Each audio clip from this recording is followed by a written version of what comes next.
sahabat GPIB dimanapun berada.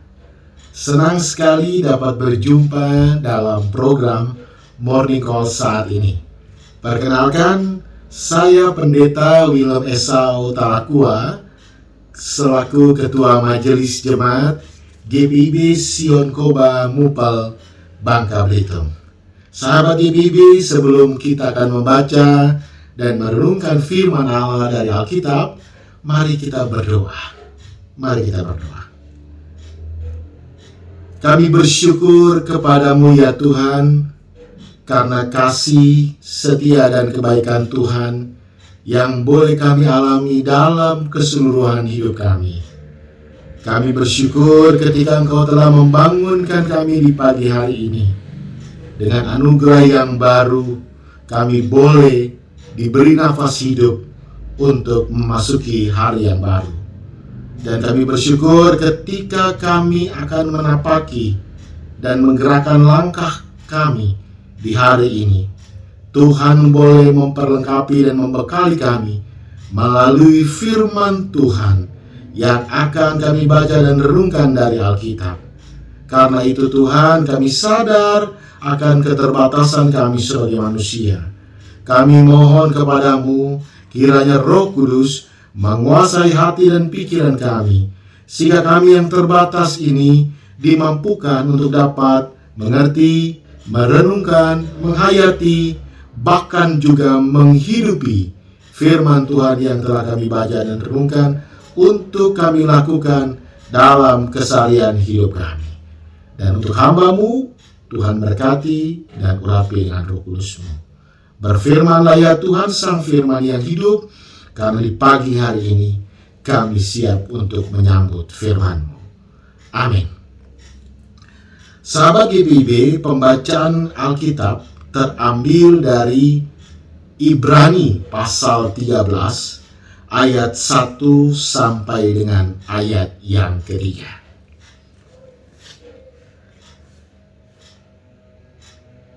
Peliharalah kasih persaudaraan.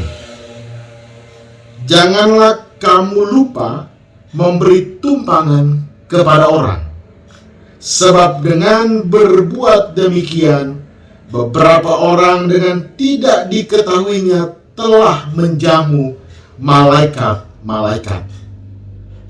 Ingatlah akan orang-orang hukuman, karena kamu sendiri juga adalah orang-orang hukuman.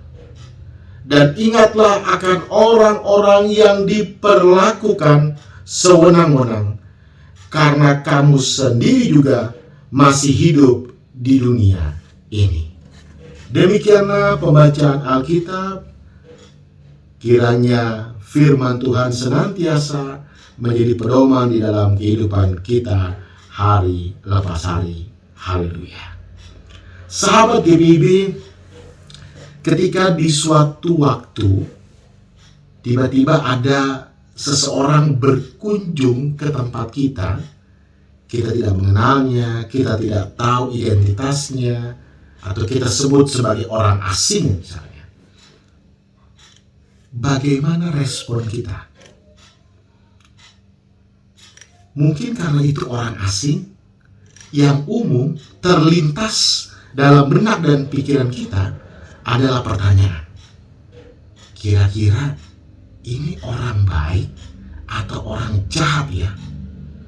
Apalagi dipengaruhi oleh berbagai berita dan informasi tentang kriminalitas yang semakin meningkat dalam berbagai modus penipuan. Ketika datang ke rumah-rumah warga, sudah barang tentu yang akan terpikir dan terlintas, jangan-jangan ini orang punya niatan jahat. Nah, pertanyaannya begini, apakah itu berarti semua orang asing yang datang ke tempat kita, yang tidak kita kenal latar belakangnya, pastilah orang yang memiliki niat jahat? Belum tentu. Tapi poinnya, kita perlu waspada. Namun kewaspadaan tidak berarti menghilangkan bahkan mematikan keramah tamahan terhadap orang asing atau orang yang tidak kita kenal. Sahabat GPIB, keramah tamahan atau yang dalam bahasa Inggrisnya disebut hospitality menunjukkan kepada sikap memberikan tumpangan kepada orang asing.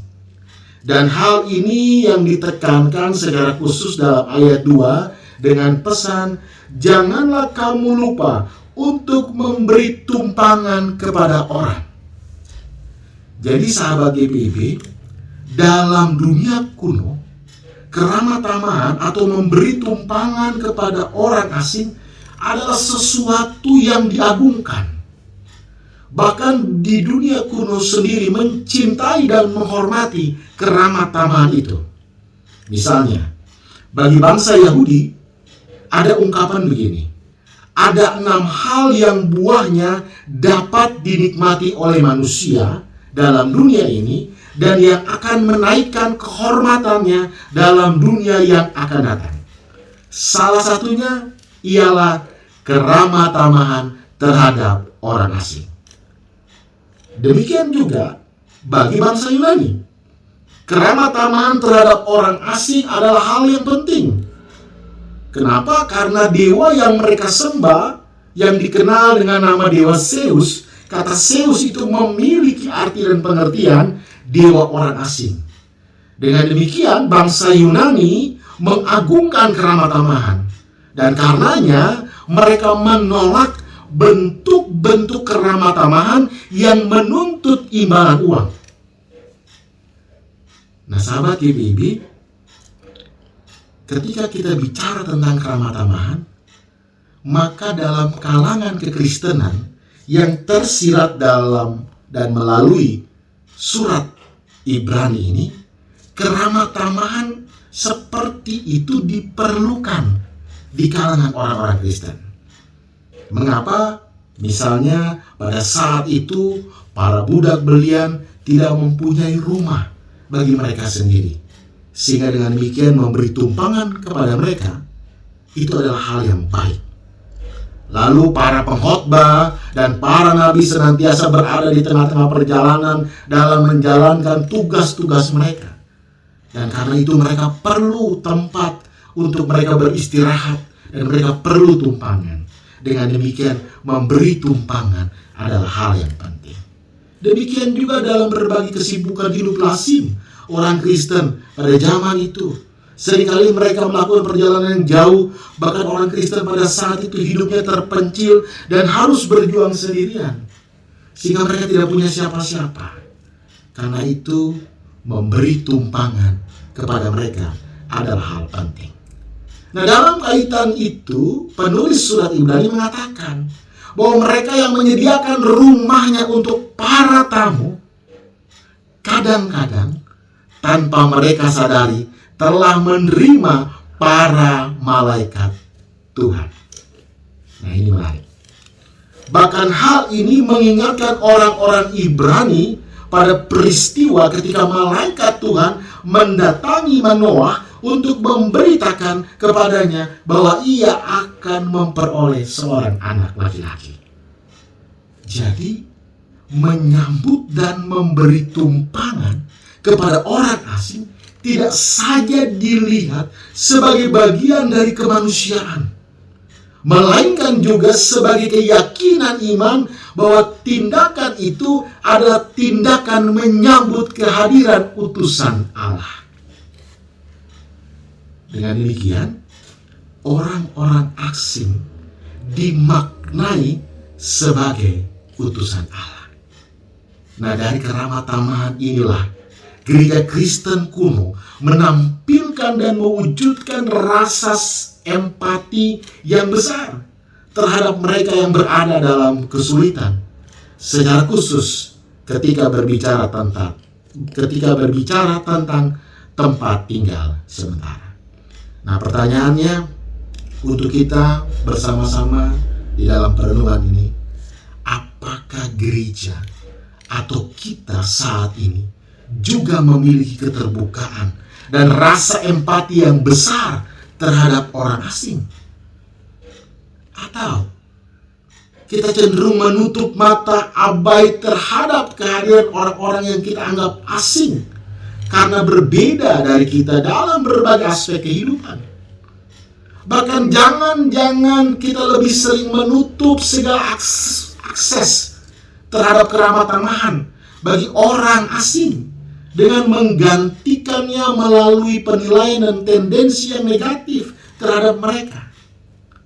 Nah, disinilah firman Tuhan mengingatkan dan mengundang kita. Ketika kita akan mengawali seluruh aktivitas kehidupan kita di pagi hari ini dan sepanjang hari ini, kita diingatkan untuk tetap memelihara keramah tamahan terhadap orang-orang yang ada di sekitar kita, dengan sikap empati yang melahirkan tindakan kasih yang nyata terhadap mereka. Marilah kita diundang untuk terbuka, untuk memberi ruang dan tempat, supaya setiap orang juga mengalami cinta kasih Tuhan melalui kehidupan kita. Tuhan memberkati. Amin. Sahabat GPIB, mari kita berdoa. Kami bersyukur kepadamu ya Tuhan kami, Yesus Kristus. Ketika pada pagi hari ini, sebelum kami akan melakukan berbagai aktivitas kami boleh diingatkan bahwa kami juga dipanggil dan terpanggil, diutus dan terutus oleh Tuhan untuk senantiasa hadir dimanapun kami berada, untuk terbuka, membuka diri, menopang, menolong, bahkan juga terhadap siapapun mereka yang mungkin tidak sama seperti kami. Tuhan mau supaya kehidupan kami dimanapun berada senantiasa dapat menjadi saluran berkat cinta kasih Tuhan bagi banyak orang, secara khusus bagi mereka yang memang membutuhkan pertolongan dan juga membutuhkan bantuan. Bapa dalam surga, mampukan semua kami sebagai anak-anak Tuhan untuk dapat melakukan tugas tanggung jawab ini dalam kehidupan kami hari lepas hari.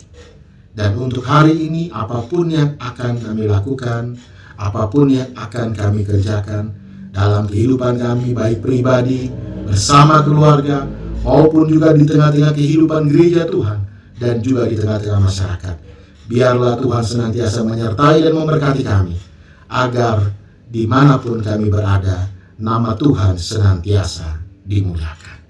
Terima kasih Tuhan untuk hari ini. Sertai kami, tuntun kami dengan cinta kasih-Mu, supaya cinta kasih Tuhan juga disalurkan bagi banyak orang dan semua orang, seluruh makhluk ciptaan yang ada, mengalami karya cinta Tuhan di dalam kehidupan ini. Inilah seluruh doa kami yang kami bawa hanya di dalam nama Tuhan Yesus, Tuhan dan Juru Selamat yang hidup. Kami berdoa penuh dengan rasa syukur. Amin. Terima kasih sahabat GPIB. Selamat menjalani aktivitas di pagi ini. Tuhan Yesus memberkati kita semua.